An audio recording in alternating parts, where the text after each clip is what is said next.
ஒரு சிறிய விளம்பர இடைவெளியின் பின்னர் ஆதவனின் தமிழே வணக்கம் நிகழ்ச்சியில் அதிதி பக்கத்தில் இணைந்துள்ளோம். சமூகத்தில் நிறைய விடயங்கள் இருக்கின்றது பேச. அந்த வகையில் அதிதி பக்கத்தில் நம்மோடு இன்று இணைந்துள்ளார் சமூக செயற்பாட்டாளர் வீரசிங்கம் அவர்கள். சமூகத்தில் நிறைய விடயங்கள் இருக்கின்றது பேசுவதற்கு. அந்த வகையில் பால் என்றால் என்ன, பால்நிலை என்றால் என்ன? சமூகத்தில் பேசப்பட வேண்டிய விஷயங்கள் நீங்கள் சொன்ன மாதிரி பால்நிலை சம்மந்தமான தெளிவு ஒன்று இருக்கணும். எங்களுக்கு பொதுவாக நாங்கள் பால்ன்றது ஆங்கிலத்தில் செக்ஸ் என்று சொல்லுவோம். ஆனால் சமூகத்தில் செக்ஸ் என்று சொன்னாலே கொஞ்சம் ஆட்கள் யோசிப்பாங்க அதை பற்றி பேசுகிறதுக்கு. ஆனால் அது சம்மந்தம் தெளிவான வெளிக்கம் இல்லாதனால முக்கியமாக பால்ன்றது நாங்கள் இயற்கையிலே ஒரு ஹாஸ்பிட்டலில் குழந்தை கிடச்சிட்டேன்டா நாங்கள் என்ன கேள்வி கேட்போம்? முதல்ல போய்ட்டு என்ன பிள்ளைன்னு கேட்போம் இல்லையா? என்ன பிள்ளைன்னு கேட்க நேரம் அப்போ டாக்டருக்கு எதாவது சொல்லணும். இப்போ டாக்டர் ஒன்று என்ன சொல்லுவார்? ஆண் பிள்ளைன்னு சொல்லுவார் அல்லது பெண் பிள்ளைன்னு சொல்லுவார். அப்போ அது எப்படி கண்டுபிடிக்கிறாருன்னு சொன்னால் எங்களோட உறுப்புக்கள் முதல்ல ஒரு ஆண் உறுப்பு பெண் உறுப்பு இருக்கிறத வச்சுக்கொண்டு தான் அதை கண்டுபிடிக்கிறார். அப்போ அதை தான் நாங்கள் சொல்கிறோம் பால் என்று சொல்கிறோம். அந்த உறுப்பு அடிப்படையில் நாங்கள் எதுக்குள்ளே போடுறோம்ன்றதை வச்சுக்கொண்டு நாங்கள் பால்ன்னு சொல்கிறோம். இப்படியான இயற்கையாக உறுப்பு அடிப்படையில் இருக்கிற நம்மளோட மனிதர்களை பிரிக்கிறதான் சொல்கிறது நாங்கள் பால்ன்னு சொல்கிறது. இப்போ நாங்கள் சமூகத்தில் பால்ண்டு வகைப்படுத்துகிற ஆட்களுக்கு சமூகம், கலாச்சாரம், சமயம் என்று நிறைய விஷயங்கள் சில எதிர்பார்ப்புகள் வரையறை வச்சுருக்கிறாங்க. அப்படின்னா ஆணுண்டா இப்படி தான் இருக்கணும், பெண்ணுண்டா இப்படி தான் இருக்கணும்னு சமூகம் எதிர்பார்க்குறாங்க. அது கலாச்சாரத்துக்கு கலாச்சாரம், காலத்துக்கு காலம் மாறும். அப்படி எதிர்பார்ப்பு என்று சொல்கிற நேரம் அந்த எதிர்பார்ப்பு உடையில் ஒரு ஆண் இப்படி தான் இருக்கணும்ன்றது நாங்கள் சொல்லலாம். நல்ல ஆம்பளைன்னு சொல்லுவாங்க நம்ம மக்கள், நல்ல ஆம்பளைலாம் இப்படி தான் இருக்கணும், நல்ல பொம்பளைலாம் இப்படி தான் இருக்கணும்னு சமூகம் எதிர்பார்க்க ஒரு ஃப்ரேம் ஒன்று இருக்குது. அந்த ஃப்ரேமை தான் நாங்கள் சொல்கிறோம் பால் நிலைன்னு சொல்லி. அது நம்ம சுருக்கமாக சொன்னால் அந்த பாலுக்கு சமூகம் கொடுத்துருக்கிற நிலை. சில இடங்களில் உயர்நிலையும் கொடுக்கலாம், தாழ்நிலையும் கொடுக்கலாம். அந்த அடிப்படையில் கொடுத்துருக்க நிலையை தான் நாங்கள் சொல்கிறோம் பால் நிலைன்னு சொல்லி.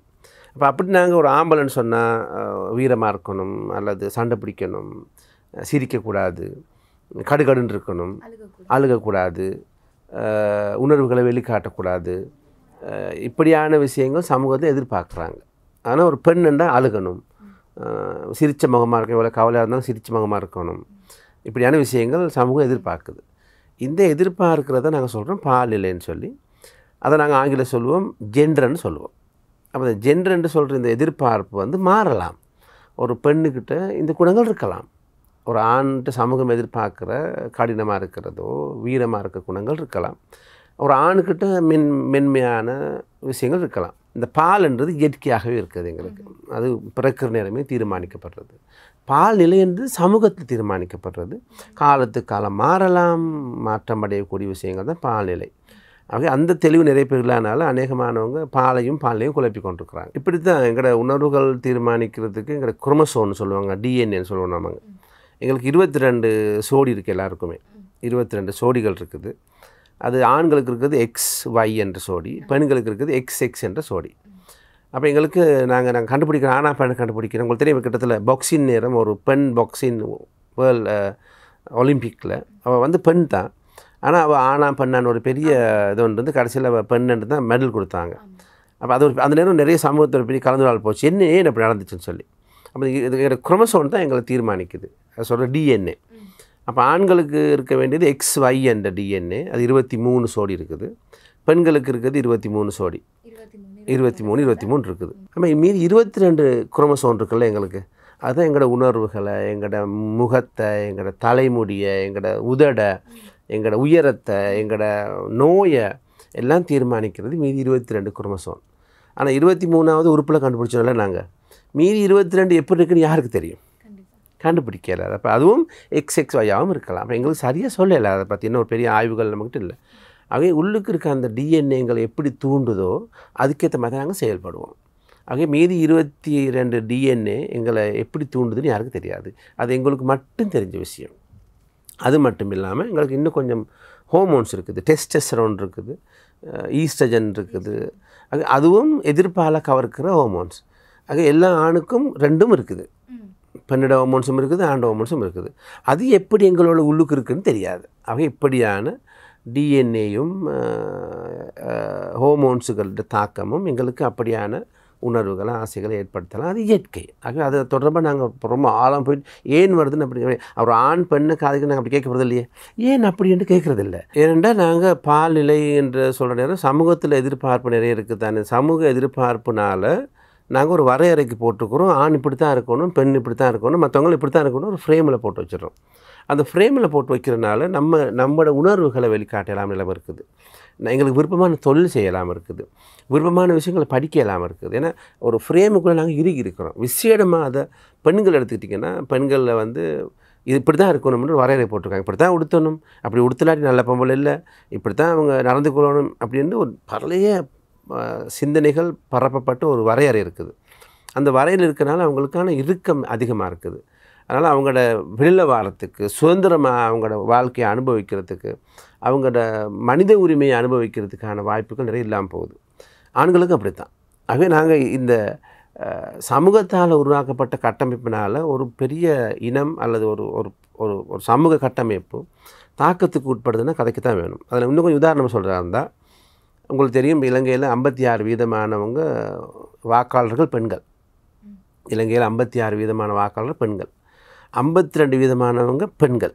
நான் சொல்ல விளைஞ்சா வாக்காளர்களில் 56% பெண்கள், மொத்த சனத்தொகையில் 52% பெண்கள்.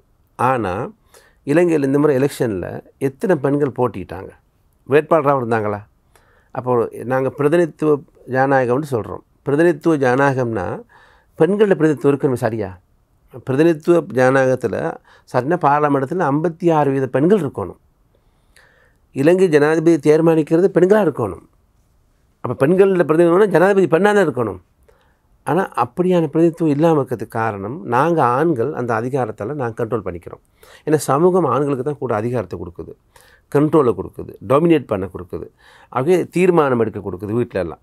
ஆகவே நாங்கள் தான் தீர்மானிக்கிறோம். அதனால் நான் ஒரு சின்ன உதாரணம் சொன்னேன். ஒரு பிரதிநிதித்துவ ஜனநாயக முறைன்னு சொன்னால் பெண்களில் பிரதிநிதித்துவம் இருக்கத்தானே வேணும். இல்லையே.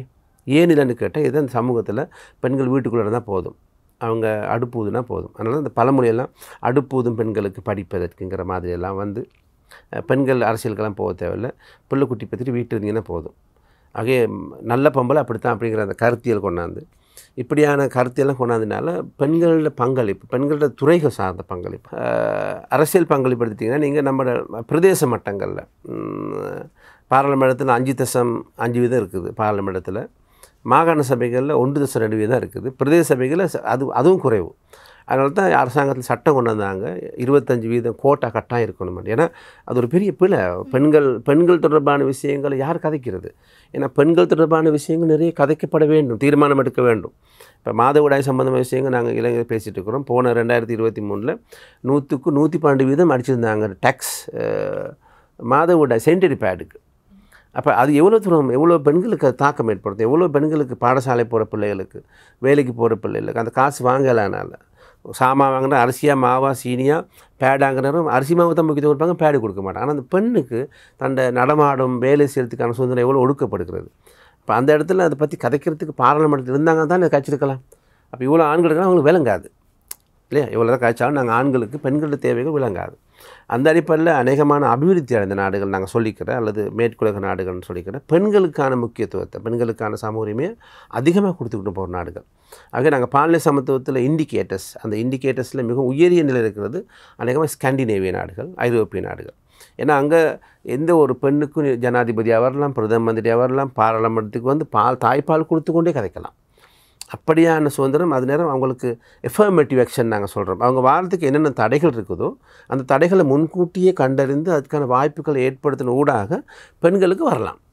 அப்படியான பெண்கள் நம்மளோட உங்களுக்கு தெரியும் ஜெர்மன் அதிபராக இருந்தாங்க இல்லையா, தொடர்ச்சியாக இருந்த ஜெர்மன் அதிபர் மார்கரெட் தச்சர், ஆஸ்திரேலியாவில் பிரைம் மினிஸ்டராக இருந்தவங்க, இப்படி பல துறையில் இருந்தவங்க இருக்காங்க. இப்போ கிட்டத்தில் அமெரிக்கா தேர்தலில் இன்றைக்கி போட்டியிட இருக்கிறாங்க. முதலாவது அவங்க வென்று பெண்டால் முதலாவது ஜனாதிபதியாக வருவாங்க. அதுவும் இந்தியாவிலேருந்து போனாங்க இல்லையா. அப்போ நம்ம அப்படி அந்த நாடு மட்டுமல்ல, அந்த நாடுகள் ஒரு பெண்ணென்ற நிலையில், நம்ம நாட்டில் பெண்ணென்றாலே பிரச்சனை, அதுலேயும் வேறொரு நாட்டில் வந்து எவ்வளோ கஷ்டமாக இருக்கும். அப்படி இருக்கிறதும் அது ஒரு ஜனநாயக ரீதியில் அவங்க அப்படியான வாய்ப்பு கொடுக்குறதுனால அந்த பெண்களுக்கான அந்தஸ்து, அந்த பங்கு பெற்றல், அவங்களுக்கான வாய்ப்புகள் இல்லாமல் போகுது இந்த பாலின அடிப்படையினால். அதனால தான் நாங்கள் ஐக்கிய நாடுகளில் 17 கோல் இருக்குது, டெவலப்மெண்ட், சஸ்டைனபிள் டெவலப்மெண்ட் கோல் இருக்குது. அந்த கோலில் நாங்கள் முக்கியமானது இந்த பாலியல் சமத்துவத்தை, விசேஷமாக பெண்களோட பங்களிப்பை கூட்டுறதுன்றது விடயம். ஆக இது பொதுவாக சமூக சிந்தனை மட்டுமல்ல, அரசியல், பொருளாதாரம் எல்லாத்துலேயும் மிகப்பெரிய தாக்கம் ஏற்படுத்துறது. மொத்தமாக எடுத்துக்கொண்டீங்கன்னா இலங்கையில் வேலைவாய்ப்பு எடுத்துக்கிட்டிங்கன்னா 34% பெண்கள் தொழில் இல்லாமல் இருக்கிறாங்க. ஆனால் பல்கலைக்கழகம் போகிறவங்க எவ்வளோ பேர் பெண்கள் அதிகமாக இருக்கிறாங்க.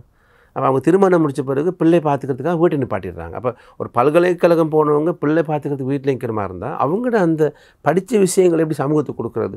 அப்புறம் அரசாங்கம் ஆண்டு 1லேருந்து பல்கலைக்கழகம் வரைக்கும் இலவசமாக படித்து கொடுத்த அந்த பெண்களை சமூகத்தில் தொழில் படையில் வராட்டி அந்த படித்து கொடுத்த அவ்வளோ கஷ்டம் வேஸ்ட் தானே.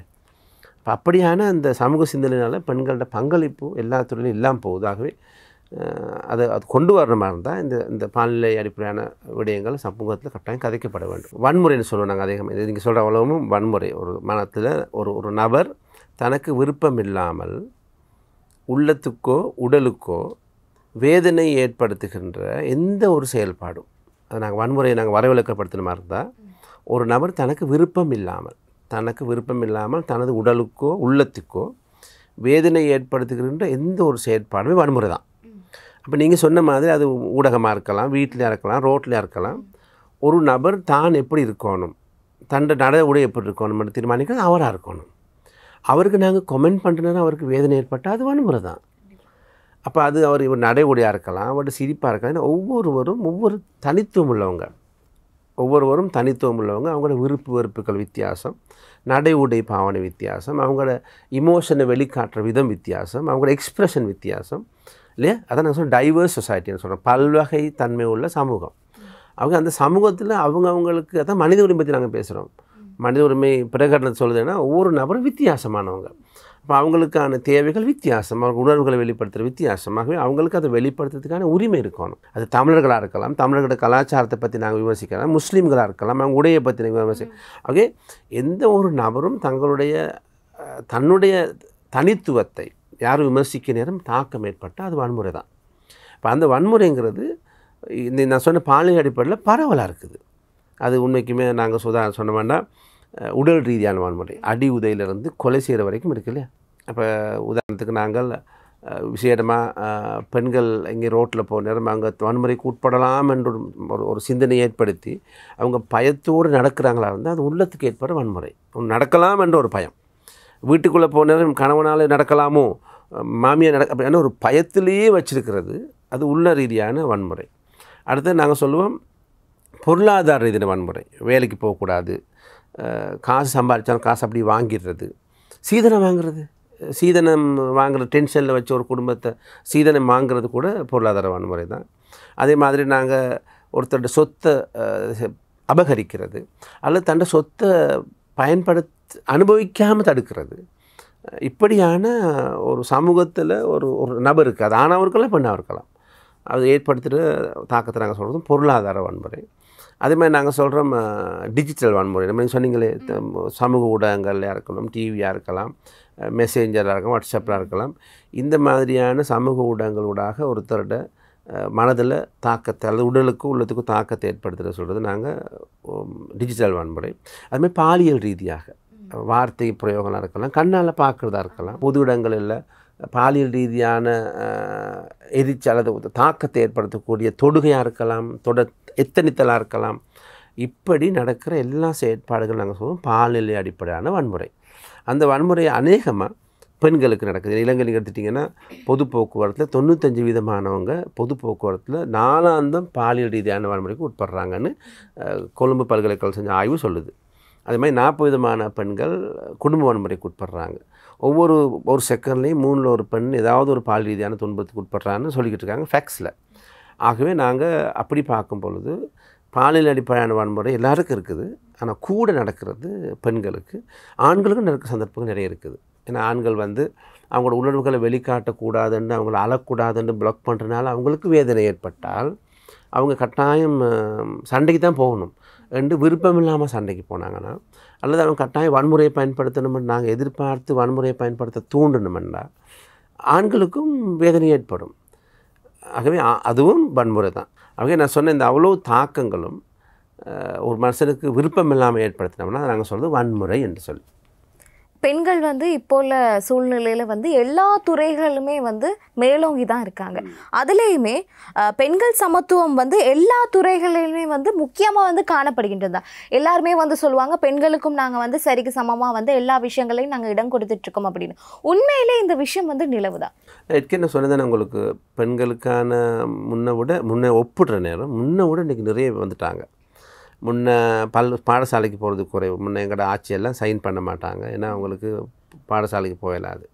ஆனால் இப்போ பாடசாலை போகாட்டியே பெரிய பிரச்சனை இல்லையா?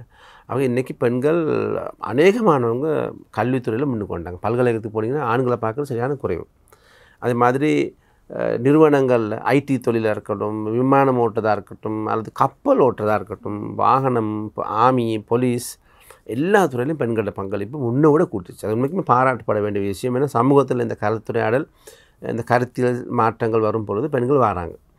ஆனால் தீர்மானம் எடுக்கும் இடங்களில் பெண்கள்லாம் மிகவும் குறைவாக இருக்கிறாங்க. விசேடமாக ஒரு நாடு எடுத்துக்கிட்டிங்கன்னா நாட்டோட எல்லா கொள்கையும் தீர்மானிக்கிறது பாராளுமன்றம் அல்லது மாகாண சபை அல்லது ஜனாதிபதி. அந்த இடங்கள்ட்ட பெண்களோட பங்களிப்பு மிக குறைவு. அது மட்டுமல்ல, சமய நிறுவனங்களில் கிராம மட்டங்களில் அநேகமாக தீர்மானம் எடுக்கிற அநேகமாக இடங்கள் வந்து சமய நிறுவனங்களாக தான் இருக்குது. உதாரணத்துக்கு சிங்களம் என்று எடுத்தோன்னால் பன்சல் என்று சொல்கிறது ஊரில் தீர்மானம் எடுக்க முக்கியமான இடம். கோவில் எடுத்துட்டிங்கன்னா நம்ம இந்து ஆக்கள் கோவில்கள், அதே மாதிரி கிறிஸ்தவ ஆலயங்கள், அதே மாதிரி பள்ளி முஸ்லீம் ஆக்கள். இதுதான் அநேகமான சமூகத்தில் கண்ட்ரோல் பண்ணுற இடங்கள். பொதுவாக எடுத்துக்கணும் பாராளுமன்றம், சமூகத்தில் இந்த மாதிரி நிறுவனங்கள், அந்த நிறுவனங்கள்ட்ட பங்களிப்பாங்க இவ்வளோ இருக்குது. ஏன்னா அந்த சில மூட நம்பிக்கைகள், பெண்களை பிற்படுத்தப்பட்ட அல்லது பெண்களை ஒதுக்கி வைக்கிறதுக்கான நம்பிக்கைகள் இருக்குது. பெண்களுக்கு தீர்மானம் எடுக்க இயலாது. ஒரு ஜனாதிபதியாக வந்து நாட்டுக்கு தீர்மானம் எடுக்கிற பெண்களுக்கு ஒரு கோவிலில் தீர்மானம் எடுக்க இயலாதா, ஒரு பல்ல தீர்மானம் எடுக்க இயலாதா? ஆனால் அந்த தீர்மானம் எடுக்கிறதெல்லாம் இன்னும் ஆண்கள் வச்சுருக்கிறாங்க. அது வந்து அந்த ஆணாதிக்க சிந்தனையினாலும் ஆணை முதன்மைப்படுத்திய சமூக கட்டமைப்பு பெட்ரியாக்கின்னு சொல்லுவோம் நாங்கள். அந்த பெட்ரியாக்கி சிஸ்டம் வந்து இன்னும் பெண்களுக்கு கீழே தான் வச்சுருக்குது. அதனால் அந்த இடங்கள் மிக முக்கியமான அதிகாரம் பொருந்திய இடங்களில் வந்து பெண்கள் போகிறதுக்கான வாய்ப்பு குறைவாக இருக்குது. அதில் மிக முக்கியமாக அந்த மூட நம்பிக்கைகள் இருக்குது. மாதவிடாய் தொடர்பான மூட நம்பிக்கை, தெளிவான விஷயம் இல்லை, அது ஒரு ஒதுக்கப்பட வேண்டிய தீட்டு தொடக்கன்னு சொல்லி பெண்கள் தாங்களாகவே ஒதுக்கக்கூடிய ஒரு கட்டமைப்பை உருவாக்கி நிறைய நாங்கள் ஒன்று சொல்கிறதில்ல, அவங்களே ஒதுக்கி கொள்கிறாங்கன்னு சொல்லுவாங்க. ஏன்னா அந்த அந்த இப்போ யானை நாங்கள் காட்டிலேருந்து கொண்டு வந்து அதை காலெல்லாம் அடித்து சங்கிலியெல்லாம் போட்டு 2 அடி தான் நடக்கணுமென்று கட்டாயப்படுத்தி பெரேகரையை கொண்டு போய்ட்டு அது தலையில் வச்சு தந்தத்தை கொண்டு போகிற நேரம் நாங்கள் கும்பிடுவோம் யானையை. ஆனால் யானை அப்படி சின்னதுலேயே என்னை கொண்டு போங்கன்னு சொல்லலை. அதை கொண்டு வந்து நாங்கள் அதை கண்ட்ரோல் பண்ணி அடித்து ஃப்ரேம் பண்ணி வச்சோன்னு அந்த யானை அப்படி போகுது. இப்போ நாங்கள் சொன்னோம் அதுதான் நல்ல யானை, அங்கே இருக்கிற ஓடுற யானை கெட்ட யானை. உண்மைக்குமே யானைங்கிறது ஓடி திரியணும், காட்டுக்குள்ளே இருக்கணும், நடக்கணும். அதே மாதிரி பெண்களை நாங்கள் சின்னதுலேருந்து இந்த மாதிரி மூட நம்பிக்கைகளை இறுக்கி வச்சுட்டு அந்த மாதிரி இடங்களுக்கு போகக்கூடாதுன்னு சொல்லி சில பெண்கள் தாங்களாகவே போகாமல் இருக்கிறது. அது உண்மைக்குமே பெண்கள் பிள்ளையால் இந்த கட்டமைப்பு தான் அவங்களை அப்படி உருவாக்குது. இது ஆண்களுக்கு வசதி ஏற்படுத்தக்கூடிய கட்டமைப்பு. அவங்க பெண்கள் கருவியாக இருக்காங்களோ ஒழிய அவங்க காரணமாக இல்லை. அந்த மாதிரியான விஷயங்கள் சமூகத்தில் இன்னும் தாக்கத்தை ஏற்படுத்துது. அந்த சமத்துவம் இல்லாமல் இருக்குது. ஆனால் இன்னும் நிறைய துறைகள் இருக்குது. இப்போ சமூகத்து சிந்தனை இருக்குது. ஐடி துறைன்றது ஆண்களுக்கு மட்டும்தான், எப்போ வேணாலும் எங்கே வேணாலும் போகலாம். ஆகவே நடமாடும் சுதந்திரத்தை இருக்குன பிறகு பெண்களுக்கு போகிறது வாய்ப்பு இல்லாமல் இருக்குது. அதே மாதிரி இந்த கற்பு என்ற மூட நம்பிக்கைகள், பெண்கள் வெளியில் போனால் கற்பு இல்லாமல் போயிடும். ஆகவே அந்த கற்பை பாதுகாக்கிறதுக்காக அவங்க எங்கேயும் போகக்கூடாது, இரவில் போகக்கூடாதுன்ற இந்த மாதிரி ஒரு பக்கம் நிறைய முன்னேற்றங்கள் வந்தாலும் இன்னும் பிற்போக்குத்தனமான சிந்தனைகள் இருந்து கொண்டு தான் இருக்குது. ஆகவே அந்த விஷயங்களும் களையப்பட்டால் உண்மையான சமத்துவத்துக்கு நாங்கள் போகலாம். சமத்துவம்ன்றது பெண்களும் ஆண்களும் வாரது மட்டுமல்ல, அந்த பெண்கள்கிட்ட அபிமானம். அவங்க வீட்டில் இருந்தான்னா வேலைக்கு போனான்னா போகாட்டின்னா அவங்களுக்கு அந்த வேலைகளை செய்யலாம், எப்போ வேணாலும் செய்யலாம்ன்ற அந்த சிந்தனையும் அவங்களும் மற்றவங்களுக்கு மாதிரி சம அபிமானம் இருக்கக்கூடிய ஒரு நிலைமை ஏற்படுத்தும் பொழுது தான் அந்த சமத்துவத்தை நாங்கள் பற்றி பேசலாம். இல்லாட்டி 5 ஆம்பளை 5 பொம்பளை வந்து உட்கார்ந்துருக்கிறதுக்காக சமத்துவம் என்று சொன்னால் அது செக்ஸ் ஈக்குவாலிட்டி, பால் சமத்துவம். பால்நிலை சமத்துவம் அல்ல. பால்நிலை சமத்துவத்துக்கு நீங்கள் கொஞ்சம் தூரம் போகணும். முதல்ல சொல்லியிருந்தீங்க இந்த பஸ்ஸில் போகிற நேரமும் சரி கேர்ள்ஸுங்களுக்கு வந்து சேஃப்டி கிடையாது. இப்போ சொன்ன மாதிரி எல்லா துறைகள்லையுமே வந்து பெண்கள் முதல்ல ஒப்பிடைகளில் வந்து இப்போ வந்து நிறைய பேர் வந்து ஆதிக்கம் வந்து செலுத்துகிறாங்க அப்படின்னு சொல்லிட்டு இந்த பெண்கள் வன்முறைகள் அப்படின்னு இருக்கும்போது வார்த்தைகளாலே வந்து வன்முறைகள் வந்து தெளிக்கப்படுது. இதை வந்து எப்படி பார்க்குறீங்க? இல்லை, முதல் ஏற்கனவே சொன்ன மாதிரி அது இன்னொரு ஆளுக்கு தாக்கத்தை ஏற்படுத்த வன்முறை தான், அது ஏற்றுக்கொள்ள முடியாது. அப்போ ஒரு பெண்ணென்ற ரீதியில் இதெல்லாம் நடக்குதா இருந்தால் அது வன்முறை தான். அப்போ நாங்கள் வன்முறைங்கிறத நாங்கள் ஏற்றுக்கொண்டோம்னா இது வன்முறை தான் நடக்குதுன்னா அது வன்முறை தான். அது கொஞ்சம் நடந்தால் பரவாயில்ல, பொம்பளை தானே பரவாயில்ல, விட்டு கொடுத்து அதெல்லாம் ஏற்றுக்கொள்ள முடியாத விடயங்கள். ஆகவே இது ஒரு நாங்கள் அதை வன்முறைங்கிறத ஏற்றுக்கொண்டோம்னா வன்முறை தான் அடையாளம் கண்டோம்னா அது எங்கேயும் நடக்கக்கூடாது, யாருக்கும் நடக்கக்கூடாது, அது எந்த காரணத்தை கொண்டும் நடக்கக்கூடாதுன்னு நான் சொல்கிறேன். ஆகவே நம்ம சமூகத்தில் அந்த வன்முறைங்கிறது பிள்ளைன்னு ஒரு சிந்தனை மாற்றம் ஏற்படும் போது இது நடக்காது. ஏன்னா நாங்கள் பொம்பளை தானே, பெண்களை வந்து ஒரு பொருளாக பயன்படுத்த சமூகம் தானே இருக்குது. ஒரு பெண்களை உணர்வுகள் உள்ள ஒரு பெண்ணாக பார்க்குறது குறைவு. அவங்க வந்து ஒரு சடப்பொருளாக தான் பார்க்குறாங்க. இப்போ சடப்பொருளாக பார்க்கும்பொழுது அவங்களோட உணர்வுகளுக்கு மதிப்பு கொடுக்குறதில்ல. இந்த கண்ணால் பார்க்குறது கூட இன்னொரு அசௌகரியமாக இருந்தால் நான் தெரிஞ்சுக்கொள்ளணும் இல்லையா. நான் தான் பெண்களுக்கு எதிரான வன்முறைன்னு அநேகமாக சொல்லுவாங்க, பெண்கள் தான் அதை தடுக்கணும்னு நான் சொல்கிறேன். அப்படி அல்ல, அது பிழையான வசனம். அதை செய்கிறவங்க தான் தடுக்கணும் ஒழிய முகம் கொடுக்குறவங்க அல்ல. ஆகவே பெண்களுக்கு பாதுகாப்பான போக்குவரத்துக்கு போகணுமெண்டா அந்த வன்முறை செய்கிறவங்க நிப்பாட்டினாலே போதும். பெண்கள் வந்து இந்த மாதிரியான ஆடைகள் தான் அணியணும், அப்போ தான் வந்து சமூகத்தில் வந்து மதிப்பாங்க. எங்கேயாச்சும் போகணும் அப்படின்னு சொன்னால் நார்மலான ஒரு ட்ரெண்டிங்கான இப்போ வந்திருக்கக்கூடிய ட்ரெஸ் போட்டு போனால் அவங்க வந்து அப்படியே வந்து அந்த கீழ் மட்டத்துக்கு வந்து அப்படியே வந்து கண்காணிச்சுட்டு மற்றவங்ககிட்ட போய்ட்டு வந்து பேசுகிறதா இருக்கட்டும். இல்லைன்னா நீங்கள் இப்படி தான் வந்து நடந்துக்கிறணும், பொது சபையில் பெண்கள் நீங்கள் இப்படி தான் இருக்கணும் அப்படிங்கிற ஒரு விஷயத்துக்கு வந்து சமூகத்திலே வந்து அடிமைப்படுத்திகிட்டே இருக்காங்க. இப்போ பெண்கள் தொழில்துறையில் வந்து ஆதிக்கம் செலுத்த போனாலுமே வந்து நீ ஒரு பெண் வந்து நீ எனக்கு கட்டளை இடணும்னு அவசியம் இல்லை அப்படிங்கிற ஒரு விஷயமும் இருக்குது. இதை வந்து எப்படி பார்க்குறீங்க? உடுப்பு அப்படிங்கிறது நான் ஏற்கனவே சொன்ன மாதிரி ஒருத்தரோட எமோஷனை அவங்களோட அழகை அவங்களோட எக்ஸ்பிரஷனை காட்டுற ஒரு விதம். ஆக உடுப்பு சம்மந்தமாக பெண்கள்கிட்ட கட்டுப்பாடு விதிக்கிறத நான் முற்றுமாக எதிர்க்கிறேன். அது நான் உடன்பாடு இல்லை. நாங்கள் எந்த இடத்துக்கு எப்படி போகணும் அவங்களுக்கு தெரியும். நாங்கள் அந்த உடுப்புன்றது நீங்கள் போனாலும் எனக்கு பிரச்சனையாக இருக்குதுன்னு சொன்னால் நான் தான் மருந்து எடுக்கணும். எனக்கு பிரச்சனையாக இருந்தால் அது ஏதோ பிரச்சனை இருக்குது. ஆகவே ஒரு ஆளை பார்க்குறதுன்றது பிரச்சனையே இல்லை. எல்லாம் உடுத்துறது வந்து அழகாக இருக்கிறதுக்கு, அவங்களோட ஃபேஷன், அவங்களோட பர்சனாலிட்டியை வெளில காட்டு தான் உடுத்துறாங்க. அது ஆணாக இருக்கலாம், பெண்ணாக இருக்கலாம். ஆக அது உடுப்புன்றது நாங்கள் வரையறை போடுறது வந்து நான் உடன்படுறது இல்லை. அந்த உடுப்பு அடிப்படையாக கொண்டு நாங்கள் ஒரு பெண்ணை குறைச்சி மதிப்பிடுறதும் நாங்கள் ஏற்றுக்கொள்றதில்லை. ஏன்னா அது வந்து பிற்போக்குத்தனமான ஒரு விஷயம். அது ஒரு அதிகார சிந்தையில் வர்றது. அப்போ ஒரு பெண்ணை அடக்கணுமா இருந்தால் ஏதாவது ஒரு விஷயத்தை உதாரணம் இருக்கணும், அல்லது அந்த மாதவிடாய் அந்த மாதிரி உடுப்பு அந்த மாதிரி எடுப்பாங்க. ஓகே, அது வந்து உண்மைக்குமே நாங்கள் ஒரு சமூக நீதி பற்றி பேசுகிற மாதிரி இருந்தால் அது ஏற்றுக்கொள்ளப்படாத ஒரு விஷயம்.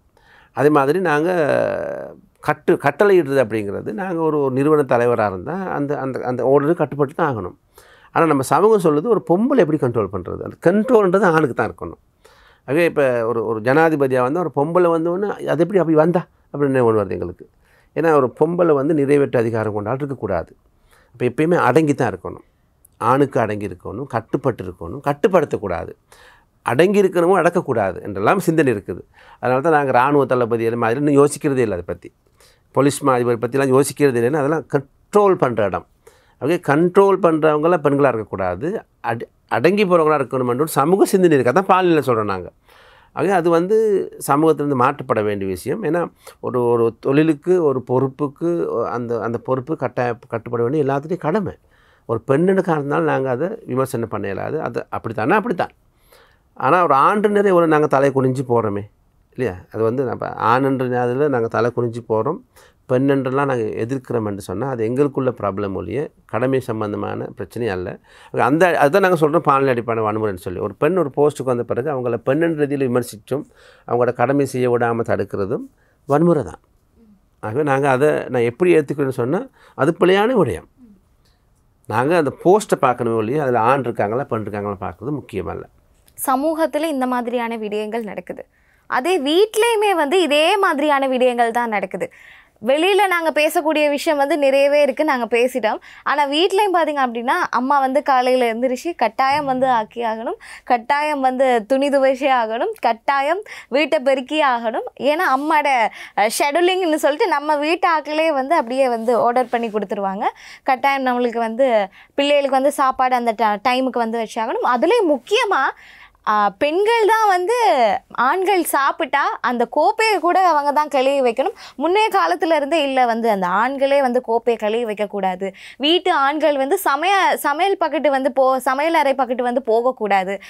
முக்கியமாக நான் வந்து கேட்டு ஒரு விஷயம் என்னன்னா, தும்புதடியை வந்து ஆண்கள் வந்து தொடவே கூடாது, அது வந்து ரொம்பவுமே பாவம் அப்படின்னு சொல்லுவாங்க. ஸோ இதை பற்றி அதான் இந்த சமூக சிந்தனைங்கிறது வேற எங்கேருந்து வாரதில்லை, வீட்டில் இருந்து தான் வாருது. தனி மனித சிந்தனை தான் குடும்பமாக சமூகத்துக்கு வருது. சமூகம்ன்றது வேற ஒரு பெரிய ஒன்றும் இல்லை, இந்த குடும்பங்கள் தான். இப்போ வீடுகளில் குடும்பங்களில் சேர்ந்து தான் சமூகம் வருது. ஆக இவங்க எப்படி இந்த வளர்க்கப்பட்டாங்க, எப்படி இந்த சிந்தனை போச்சு அப்படிங்கிறது நாங்கள் கட்டாயம் கேள்வி கேட்கணும். இப்போ நாங்கள் தும்பு தடி பிடிக்கிறது பொம்பளால் கூட்டுறதா இருந்தால், பொம்பளால் தான் கூட்டணுமா இருந்தால் ஏன் ஆம்பளால் கூட்டினா என்ன ஒரு கேள்வி கேட்கணும். இப்போ நாங்கள் இப்போ வந்து முன்னே வந்து ஒரு கூட்டு குடும்பம் நீங்கள் சொன்ன மாதிரி கூட்டுறதுக்கு வேறு எல்லாம் இருந்திருப்பாங்க. இப்போ அப்படி இல்லை. இப்போ ஆணும் பெண்ணும் சேர்ந்து தனித்தனியாக வாழணும். இப்போ அதனால் ஒரே பெண்ணுக்கு கொடுத்தமெண்டா, பெண்ணுக்கு அந்த வேலையை கொடுத்தமெண்டா அந்த வேலை பழுன்றது சரியான கூட. இப்போ நாங்கள் பெண்களை சொல்கிறது வேலையை விட்டு வேலைக்கு போகிறாங்க, வேலையை விட்டு வேலைக்கு போகிறாங்க. அப்படின்னா இங்கே வேலை முடித்து திருப்பி வீட்டுக்கு வேலைக்கு போகிறாங்க, வீட்டு வேலையை முடித்து திருப்பி வேலைக்கு வராங்க. ஆக வேலை பழுன்றது அதிகமாக போய்க்கொடுங்க. பெண்களும் இந்த பொருளாதாரத்துக்கு மிக முக்கிய பங்களிப்பு செய்கிறாங்க. சாதாரணமாக நாங்கள் ஜிடிபி எடுத்துக்கிட்டோம்னா, ஜிடிபியில் இந்த வீட்டு வேலையை நாங்கள் எடுக்கிறதே இல்லை, கணக்கு எடுக்கிறதே இல்லை. மொத்த தேசிய உற்பத்தி எடுத்த வேண்டாம், மொத்த தேசிய உற்பத்தி என்று சேவைகள் பொருட்கள்லாம் சொல்கிறோம். இந்த வீட்டு வேலை செய்கிறது சேவைகள் தானே, அந்த சேவைக்கு நாங்கள் மதிப்பு கொடுக்குறதே இல்லை. ஆனால் ஒரு நாளைக்கு ஒரு பெண் செய்கிற வேலையை நாங்கள் மதிப்பு கொடுத்தோம்னா டைம் போட்டு மொத்த தேசிய உற்பத்தி அவ்வளோ அது கணக்கெடுக்கிற அளவுக்கு பெருமதி ஒன்று வரும். ஆக அந்த உற்பத்திக்கு பங்களிப்பு செய்கிற பெருமதி நாங்கள் கொடுக்குறோம். அது ஒரு ஆண்னா டக்குன்னு கொடுத்துட்றோம். இது வந்து சமூகத்தில் ஏற்பட்ட விஷயங்கள். சமூகத்தில் அந்தந்த காலத்திலேருந்து ஒரு ஆணுக்கு மதிப்பு கொடுக்கணும். ஒரு ஆண் பிள்ளையாக இருந்தாலும் ஆண் பிள்ளைன்னு சொல்கிறது இதனால தான். ஒரு ஆணுக்கு மதிப்பு கொடுக்கணும். இந்த மதிப்பு கொடுக்கணுன்னா இந்த மாதிரி விஷயங்கள் எல்லாம் மதிப்பை குறைச்சி வச்சுருக்காங்க. அப்போ வீட்டு வேலை செய்கிறது தான் பொம்பளை வேலை. அப்புறம் ஆண் செஞ்சாலும் என்ன பொம்பளை மாதிரி வேலை செய்கிற அப்படின்னு கேட்குறது இல்லையா. அப்புறம் நல்ல ஆம்பளையாக இருந்தால் இதெல்லாம் செய்கிறதில்ல. சட்டிப்பானை கழுவுறதில்லை, பீங்காங்கொப்பை கழுவுறதில்லை, பிள்ளையை குளிப்பாட்டுறதில்லை, பிள்ளையை தாலாட்டு படிக்கிறதில்லை. அப்படி இருந்தால் தான் நல்ல ஆம்பளைன்னு சொல்லி சமூகம் உருவாக்கியிருக்குது. ஆக ஒரு நல்ல ஆம்பளாக இருந்தால் ஒரு கௌரவம், அவருக்கு ஒரு மதிப்பு, ஒரு குடும்பத்தில் ஒரு தலைவராக இருக்கணும், ஒரு மதிப்பு இருக்கணும். அப்போ இந்த வேலை செய்கிறதுலாம் பெண்கள் மதிப்பு இல்லாதவங்களா, கௌரவம் இல்லாதவங்களா? ஆனால் சமூகம் அப்படி தான் உருவாக்கியிருக்குது. அப்போ சின்னன்றது நாங்கள் இந்த விஷயத்தை இப்போ எங்களுக்கு எங்களோட தாத்தா பாட்டி எல்லாத்தையும் இப்போ குழியை போய் நோண்டி உயிர் கொடுத்து அவங்ககிட்ட கேட்டால் அவங்களுக்கு யார் சொல்லிக் கொடுத்தா அவங்க சொல்ல அவங்க தாத்தா பாட்டையும். ஆக இது நாங்கள் பின்னுக்கு போயிட்டு தாத்தா பாட்டி காலத்தை மாற்றுறத விட முன்னுக்கு மாற்றக்கூடிய விஷயங்கள் அடுத்து வர பரம்பரைக்கு. அப்போ இதை நாங்கள் வீட்டில் ஸ்டார்ட் பண்ணணும். இப்போ நம்மளோட வீட்டில் நம்மளோட குழந்தைகளுக்கு இதை கொண்டு வரணும். இப்போ நாங்கள்லாம் இப்போ இது மாற்றத்தை ஏற்படுத்துறது நாங்களாக இருக்கணும். நாங்கள் ஒரு விரலில் மற்றவங்களுக்கு காட்டினா 4 விரல் எனக்கு காட்டுது. அப்போ சமூகம் மட்டும் நான் கை நீட்ட நேரம் என்ன 4 விரல் சுற்றி காட்டுது, நீ என்ன செஞ்சுருக்கிற இல்லையா. அப்போ நான் இதை தான் ஸ்டார்ட் பண்ணும் வீட்டில். அப்போ பிள்ளைகளுக்கு இந்த பாரபட்சத்தை, இந்த பாகுபாடை வீட்டிலேருந்து இல்லாமக்கணும். வேலைன்றது வேலை, இது ஆண் வேலை பெண் வேலைன்னு இல்லை. ஒரே ஒரு வேலை இருக்குது, ஆண் வேலை பெண் வேலைன்று. பெண்ணுக்கு தாய்ப்பால் உற்பத்தி செய்ய முடியும், குழந்தையை பிரசவிக்க முடியும், கற்பம் தரிக்க முடியும். அது பெண்ணால் மட்டும்தான் முடியும், ஆனாலும் முடியாது. அது பெண் வேலை.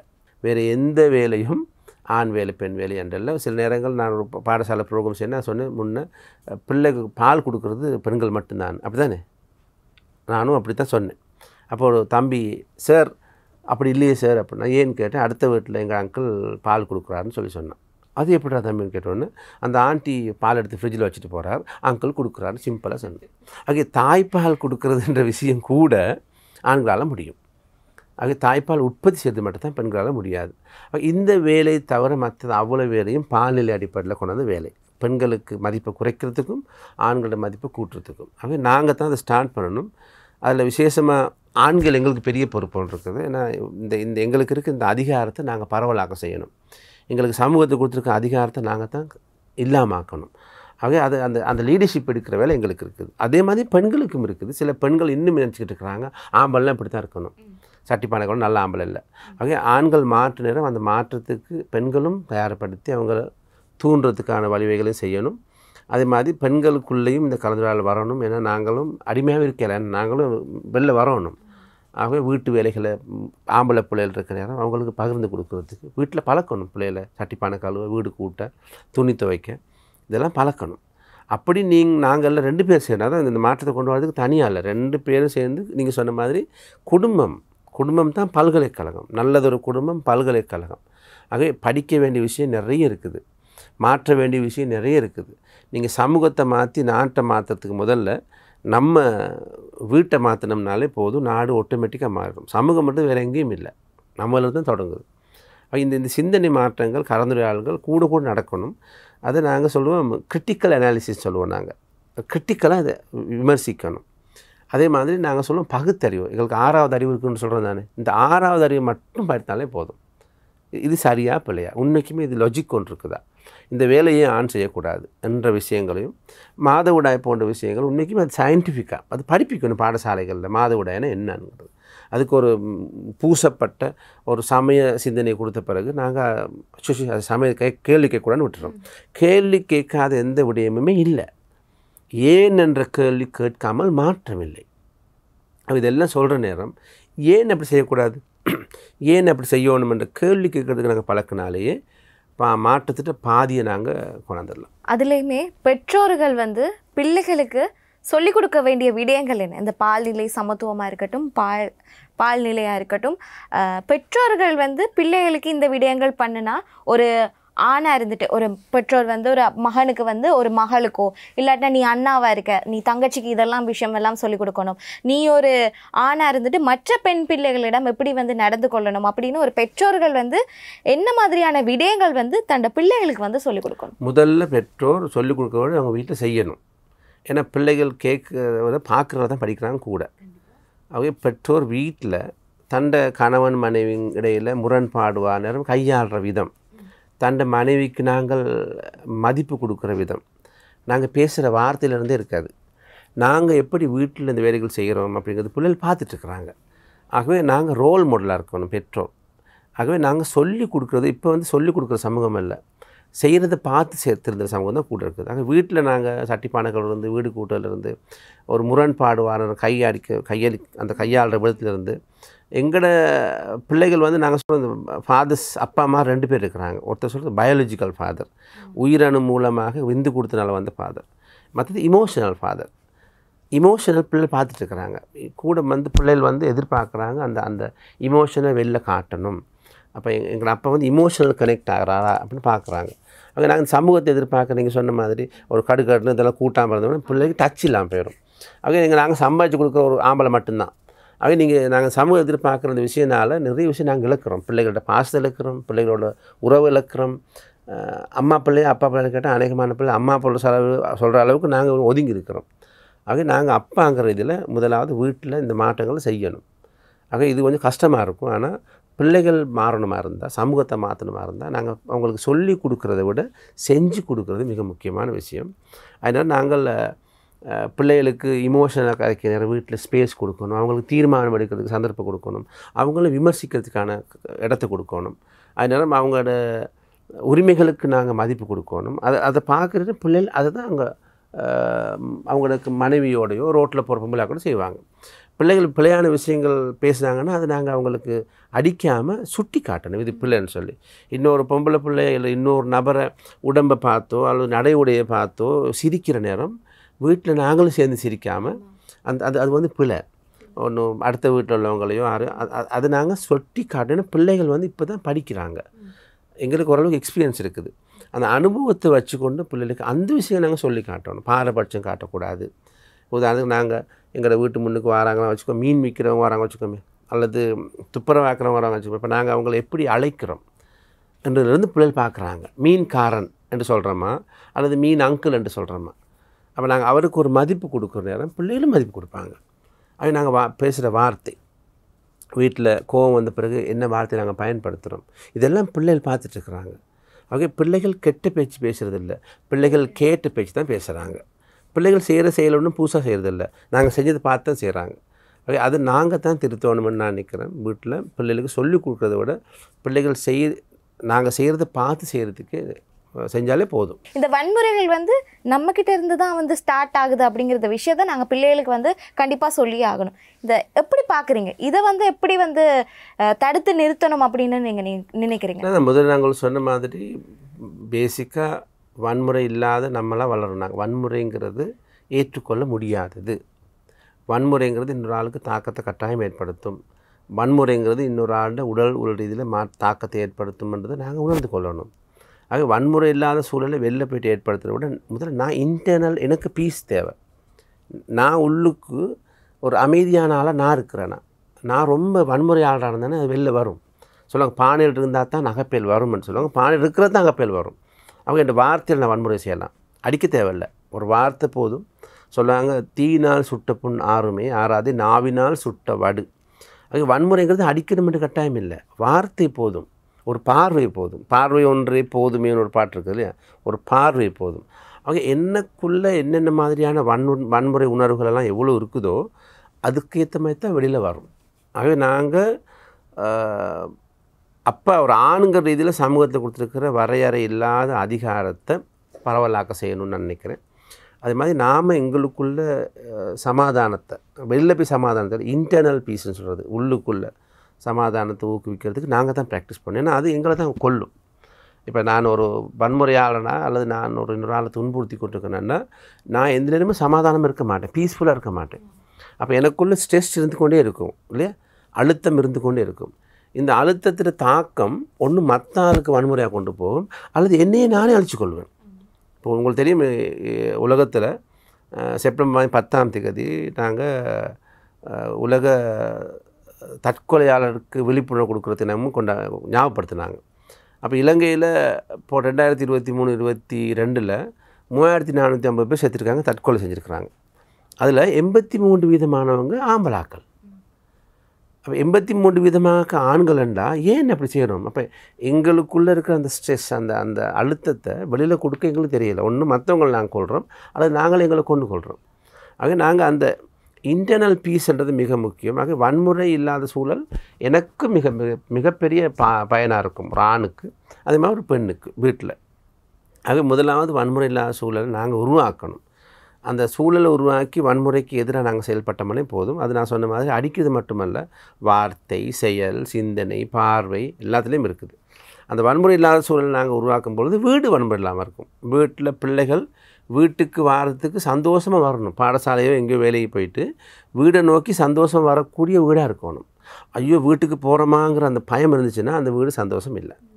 அதுமாதிரி நாங்கள் அலுவலகத்துக்கு போகிறோம் அந்த அலுவலகத்துக்கு சந்தோஷமாக காலை எழும்பி போகிற நேரம் அந்த அலுவலகத்துக்கு போகணுமென்ற ஆசையோடு போனோம்னா நாங்கள் அந்த அலுவலகம் வேலை செய்யக்கூடிய அலுவலகமாக இருக்கும். அது மாதிரி போக்குவரத்து ஆகிய ஒவ்வொருவரும் வீடுகளில் தங்களுக்குள்ள வன்முறை இல்லாத அந்த மைண்டை மெயின்டைன் பண்ணாலே போதும். என்டையர் சொசைட்டி வன்முறை இல்லாமல் போகும். உதாரணத்துக்கு பாருங்கள், இப்போ இந்த முறை தேர்தல் முடிஞ்சு இன்றைக்கி இல்லையா, சாதாரணமாக தேர்தல் நடந்துச்சுன்னா அந்த நான் டென்ஷனாக இருக்கும் இல்லையா, என்ன நடக்குமோ ஒன்று. ஆனால் ஒரு பட்டா சத்தம் கூட இல்லை, இன்றைக்கி ஒரு பட்டா சத்தம் கூட இல்லை. இப்போ அப்படியே இப்போ இந்த பட்டா சத்தம் நான் பார்த்தேன் சமூக ஊடகங்களில், நாய்கள் குருவிகளுக்கு கூட தாக்கம் ஏற்படுத்தக்கூடாதுன்ற ஒரு சமூக சிந்தனை இருக்குது இல்லையா. ஆகவே நம்மளோட மக்கள் வன்முறைக்கு எதிரானவங்க தான். ஆனால் நாங்கள் வன்முறையை சாதாரணப்படுத்தி அதை சாதாரணமாக்கிட்டோம். ஆகவே சின்ன வன்முறை அந்த சொல்லுவோம் ஜீரோ டாலரன்ஸ்னு சொல்லுவோம். நாங்கள் ஒரு சின்ன வன்முறையை கூட நாங்கள் அதை எக்ஸ்கியூஸாக கொடுக்கக்கூடாது. அது வன்முறை தான் அப்படிங்கிற அந்த சிந்தனை இருந்தோம்னாலே நாங்கள் பெரிய மாற்றத்தை கொண்டு வரலாம். இறுதியாக சமூக செயற்பாட்டாளராக நீங்கள் சமூகத்துக்கு சொல்லக்கூடிய கருத்து என்ன? நான் ஏற்கனவே சொன்ன மாதிரி தான் நாங்கள் பிள்ளைகள் வளர்ப்போ அது குடும்பமோ சமூகத்துக்கு குறை சொல்லிக்கிட்டே இருக்கக்கூடாது. இந்த மாதிரி நடக்குதுன்னு சொல்லி சமூகத்தில் நானும் முக்கியமான ஒரு பங்காளி, சமூகத்தில் மாற்றங்கள் ஏற்படுறதுல நானும் ஒரு முக்கியமான ஆள். ஆகவே பாரபட்சம் அப்படிங்கிற விஷயத்தை நாங்கள் முதலாவது எதிர்க்கணும். அது நமக்குள்ள இருக்கக்கூடாது. அது எந்த அடிப்படையிலையும் பாரபட்சம் இருக்கக்கூடாது. ஆணாக இருக்கலாம், பெண்ணாக இருக்கலாம், சாதியாக இருக்கலாம், இனமாக இருக்கலாம், மொழியாக இருக்கலாம். ஓகே, எல்லோரும் சக மனிதர்கள். ஓகே, அவங்களோட வித்தியாசம் இருக்குது, அவங்களோட இமோஷன் வித்தியாசம். ஆகவே நாங்கள் அந்த வித்தியாசத்தை ஏற்றுக்கொள்ளக்கூடிய நபர்களாகவும், அதே மட்டுமில்லை அந்த வித்தியாசத்தோடு நாங்கள் செயல்படணும். ஏற்றுக்கொள்வது மட்டும் இல்லாமல் அவங்கள ஒதுக்கி வைக்கக்கூடாது. அவங்களோடு நாங்கள் செயல்படக்கூடிய, அந்த வித்தியாசத்தை கையாளக்கூடிய ஒரு நபராக ஒவ்வொருத்தரும் நாங்கள் எங்களோட வாழ்க்கையை மாற்றி அமைச்சு கொண்டோம்னா எங்களோட வாழ்க்கையும் சந்தோஷமாக இருக்கும், எங்களோட குடும்ப வாழ்க்கையும் சந்தோஷமாக இருக்கும், அந்த குடும்பங்கள் சமூகத்திலேயும் சந்தோஷத்தை கொண்டு வரும். ஆக நாங்கள் எதிர்பார்க்குற ஒரு சந்தோஷமான அமைதியான ஒரு வாழ்வை நாங்களும் ஏற்படுத்தி கொள்ளலாம், சமூகத்தை கொடுக்கலாம். அதை நாங்கள் நமக்குள்ளே ஏற்படுத்தணும். அதே நேரம் நாங்கள் பகுத்தறிவு சிந்தனைங்கிறது மிக முக்கியம். எந்த ஒரு விஷயத்தையும் யாரும் சொன்னாங்கன்னு உடனே நம்பாமல் ஒருக்கா தங்களோட பகுத்தறிவு போட்டு இது சரியா பிள்ளையா, இப்படி செய்கிறதுனாக எங்களுக்கு ஏதாவது தாக்கம் ஏற்படும், மற்ற ஆளுக்கு தாக்கம் ஏற்படுமா. சாதாரணமாக நாங்கள் இப்போ ஆக்கள் நான் ஒரு சின்ன ப்ராக்டிஸ் பண்ணுறது எவ்வளோ தூரம் நியாயமோ தெரியாது. யாராவது எனக்கு யாரையா பற்றி ஒரு கதை சொன்னால் நான் 3 கேள்வி கேட்பேன். ஒன்று, நீங்கள் சொல்கிற இந்த கதைனால் எனக்கு பிரயோஜனம் இருக்கா? நான் ஒரு கதை கேட்குறேன், எனக்கு அது பிரயோஜனம் இருக்குதா? 2வது, நீங்கள் கதை சொல்கிறீங்க, உங்களுக்கு பிரயோஜனம் இருக்கா? 3வது, நீங்கள் ஒரு நபரை பற்றி சொல்கிறீங்களே, அவருக்கு பிரயோஜனம் இருக்குதா? இந்த 3 பேரில் யாராவது ஒருத்தருக்கு பிரயோஜனமாக இருந்தால் கதை சொல்லுங்கன்னு நான் கேட்பேன். அப்படி யாருக்கும் இல்லாட்டி அந்த கதை சொல்லாதீங்க. அதனால் இந்த மற்றவங்க பற்றி பிழை சொல்கிற கதைகள் எனக்கு வரது குறைவு. அவங்க நான் அதை என்னோட நிப்பாட்டணும். நான் அதை மற்றவங்களுக்கு கொண்டு போகிறதுக்கு நான் தான் காரணமாக இருக்கிறேன். ஆகவே நான் ஒரு கதை வார நேரம் அந்த கதையை பகுத்தறிவுக்கு போட்டு நான் கழிச்சாலே போதும், பெரிய பெரிய பிரச்சனையை நான் குறைச்சிடலாம்னு தான் நான் சமூகத்துக்கு சொல்கிறது. அதை சமூகத்துக்கு சொல்கிறது போது நான் அதை ப்ராக்டிஸ் பண்ணணும். நான் உங்களுக்கு சொல்கிறதுக்காக நான் ரொம்ப 100க்கு 100 ப்ராக்டிஸ் பண்ணுற ஆள் இல்லை. அதை ப்ராக்டிஸ் பண்ணுமென்று முன்னோக்கி போய் தயார்படுத்தி கொண்டு பிள்ளைகளை எக்ஸ்பீரியன்ஸ் எடுத்துக்கொண்டு போகிறால் ஒவ்வொருத்தரும் 100க்கு 100 சரியானவங்க யாருமே இல்லை. ஆகவே நாங்கள் இதை தயார்படுத்துவோம், ப்ராக்டிஸ் பண்ணுவோம், பிள்ளைகள் வரும், பிள்ளைகளை திருத்தி கொண்டு முன்னுக்கு போவோம். சமூக செயற்பாட்டாளர் வீரசிங்கம் ஐயா நிறைய விடயங்கள் பகிர்ந்து கொண்டிருந்தார். அதுலேயுமே எனக்கு பிடித்த விடயம் பார்த்தீங்க அப்படின்னு சொன்னால் பெற்றோர்களுக்கு சொல்லக்கூடிய ஒரு அறிவுரைகள் தான். அதுலேயுமே பிள்ளைகள் கெட்ட வார்த்தைகள் பேச மாட்டாங்க, கேட்ட வார்த்தைகள் மட்டும்தான் பேசுவாங்க அப்படின்னு. பால்நிலை என்றால் என்ன, பால்நிலை சமத்துவம் என்றால் என்ன, பெண்கள் தொழில்துறையில் காலடி எடுத்து வச்சா பெண்கள் அனுபவிக்கிற பிரச்சனைகள், பெண்கள் அடுத்த கட்டங்களில் நோக்கி பயணிக்கணும் அப்படின்னு பெண்கள் சம்பந்தமாகவும் பால்நிலை சம்பந்தமாகவும் பால்நிலை சமத்துவம் சம்பந்தமாகவும் நிறைய விடயங்கள் தமிழே வணக்கம் நிகழ்ச்சியில் அதிதி பக்கத்தில் எங்களோட பேசியிருந்தார். ஆதவன் டிவி சார்பாக, தமிழே வணக்கம் குழு சார்பாக மனமார்ந்த நன்றி.